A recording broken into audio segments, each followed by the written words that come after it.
আবার কাবা ভাঙতে এলে পাঠাওয়া বাবিল, দাও খোদা দাও আমায় আবার উমার দরাজ দিল। সুবহানাল্লাহ বলেন।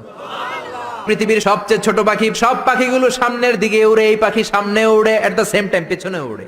যারা আল্লাহরে খুঁজে পায় না তাদেরকে বলবেন পাখির দিকে তাকাও। আওয়ালাম ইয়ারাউ ইলাত তায়রি ফাওকাহুম সাফাতিন ওয়া ইয়াকবিদ মা ইউমসিকুহুন্না ইল্লার রহমান ইন্নাহু বিকুল্লি শাইইন বাসীর। নাস্তিকগুলো কি আমার পাখিগুলোর দিকে তাকায় না? সুবহানাল্লাহ।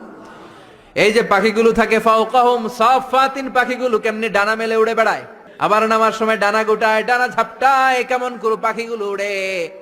শূন্যের মধ্যে পাখিগুলো কেমন করে উড়ন্ত থাকে, এই পাখিগুলোরে শূন্যে ধরে রাখলো কে? কেউ ওদেরকে শিখায় নাই, শিখিয়েছে আল্লাহ। আল্লাহ বললেন পাখির দিকে তাকাও। আওয়ালাম ইয়ারাউ ইলাত তায়র, কারণ পাখির মধ্যে নিদর্শন আছে না নাই?